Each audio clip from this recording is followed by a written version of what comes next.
Et par contre, ça nous a occasionné quelques... Par exemple, le comédien qui faisait la voix de témoin pour Jean Rochefort, il y a une scène de retrouvailles où le grand-père prépare prépare les retrouvailles avec sa petite fille, donc une sorte de fête, il veut un peu marquer le coup. Et il est pris de court parce qu'elle arrive bien avant ce qu'il avait prévu. Et du coup, il commence à un peu tournoyer dans tous les sens. Il ne sait pas trop faire. Enfin, voilà. Et du coup, il y a un débit, il y a un rythme qui est très soutenu. Et Jean Rochefort, il avait 83 ans à l'époque. Il n'avait pas la même patate. Donc, on a fait autre chose. Et du coup, on a dû revoir complètement la scène en fonction de l'enregistrement de sa voix. Voilà. Moi, je veux bien que tu nous remontres d'autres séquences encore. Ouais. Justement, c'est intéressant de voir l'adaptation graphique. Merde. Et la façon de raconter. On s'aperçoit en regardant même les dessins de Tardy qui sont donc dans un format déjà, entre guillemets, cinématographique. Ouais. Et lui s'est imposé de dessiner dans des cases qui ont toujours la même taille. Ouais. Et même comme ça, on voit qu'il dessine de la bande dessinée et qu'il ne dessine pas un board. C'est incroyable. Hein. Par exemple, ici, il faut prendre juste cet exemple, on voit dans cette vignette-là, on voit donc le grand-père arriver, le père qui descend les escaliers. Dans celle d'après, le père, il a déjà enlevé son manteau. Ouais, c'est tout l'art de l'ellipse, c'est que dans une seule case, il montre plusieurs actions, parce qu'en BD, tu mettais pas, à part dans les mangas, par exemple, où là, on peut développer beaucoup plus, et il va y avoir énormément de cases pour juste un mec qui sort son briquet de sa poche, mais là on voit vraiment que tout est dans l'ellipse, on le voit arriver avec son manteau, celle d'après il a déjà sa blouse, on voit les animaux, le plan d'après, tac, ils sont déjà en train de travailler. Voilà, donc en bande dessinée c'est... Ouais. Il a mis des bulles, ouais.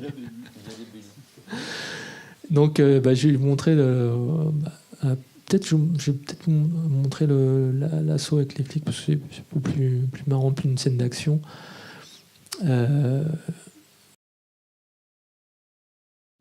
Par exemple, cette séquence-là, on n'a pas du tout, on n'a pas tourné comme ça. On n'a pas mis la caméra comme ça du tout. On a mis la caméra face aux flics. Je vais essayer de vous trouver l'extrait. Toute fuite est inutile. Vous êtes cerné. Rappelez-vous, je les veux vivants. Vous êtes en état d'arrestation. Tout scientifique doit se mettre au service du triple empire. Donc, on a quand même repris le décadrage que Tardy... on a vraiment décadré pour situer là. Exemple d'un plan d'establishing ou pour situer le flic. Parce que le premier plan, c'est ça. Donc, on ne sait pas exactement où il se situe.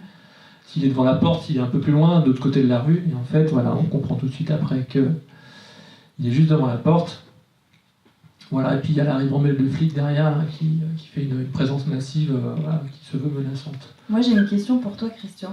Oui. Je trouve que c'est un peu la classe d'avoir des rêves de Tardy quand tu fais du storyboard, c'est cool. Mais d'un autre côté, c'est pas super complexant parce que justement là on voit les cadrages de Tardy, c'est super beau, et puis on passe au découpage, on se dit mince, en fait j'y arrive pas avec ce cadrage, comment je fais? Et du coup ça doit être super perturbant en fait. Alors ouais. Après, je pense que Franck, étant fan de Tardy, c'était un petit peu compliqué, mais non, parce qu'on se rend compte quand même que ça ne fonctionne pas pareil, et parfois les libertés qu'a pris Tardy ne correspondent pas forcément aux intentions du scénario. Donc on a quand même fait à notre idée. Après, on lui a soumis, il a validé, en lui expliquant ça. Et puis il n'a pas non plus un ego mal placé, donc ça facilite les choses. Ouais. Ce qui n'est pas toujours le cas des auteurs de bande dessinée. Pardon. Effectivement. Mais t'as la double casquette, ça va. Ça y est, je suis démasqué. Non, en tout cas, avec Tardy, ça s'est bien passé. Est-ce que je retrouve le PDF? Comme ça, vous aurez...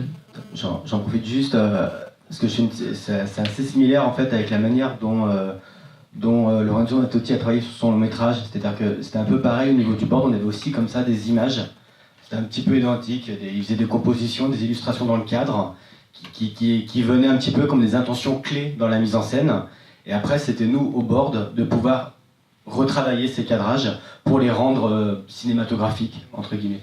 Donc c'est super intéressant parce qu'on a une écriture graphique à respecter, qui est la sienne, et en même temps on a ce que tu viens de dire, les contraintes narratives du cinéma, où tout le monde doit comprendre la séquence, l'émotion, l'intention qu'on veut y donner.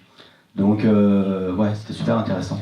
Mais cela dit, c'était très riche d'informations pour le design, notamment, d'avoir toutes ces images. Il n'a pas pu le faire sur tout le film, malheureusement, ça nous aurait bien aidé. Mais en tout cas, voilà, sur le matériel, tout ça, parce qu'il est très soucieux des détails, donc c'était très intéressant pour ça. Donc les flics rentrent dans le labo, donc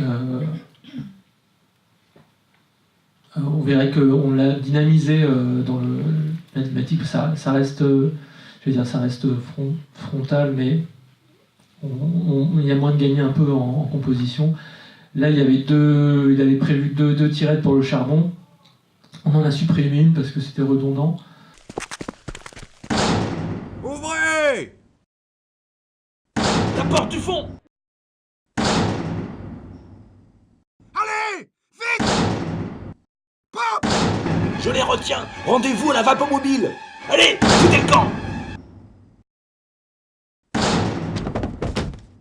Stop! Mets en l'air! Avec plaisir.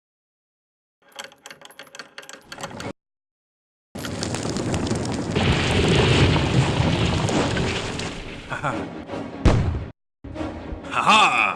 Stop! Haha! Voilà, ça c'est encore les voix témoins. Mais je reviens sur le travail du son. On pourrait aussi parler du travail de l'animatique, qui est quand même important. Ça permet de se rendre compte de concrétiser un peu toutes les intentions. Mais voilà, par exemple, il y a le bruit de la porte qu'on défonce. Les personnages cherchent une sortie et il y a cette menace qui est faite par le son qui donne toute son importance à la scène. Si vous avez des questions, genre 3. Et puis je vais vous passer le micro, puis après on va s'arrêter là, parce que je ne sais plus à quelle heure ça ferme, il faut qu'on ait le temps quand même de boire un coup avant de... Et puis de discuter autour d'un verre, hein. C'est prévu pour ça. Je vais passer le micro dans la salle là.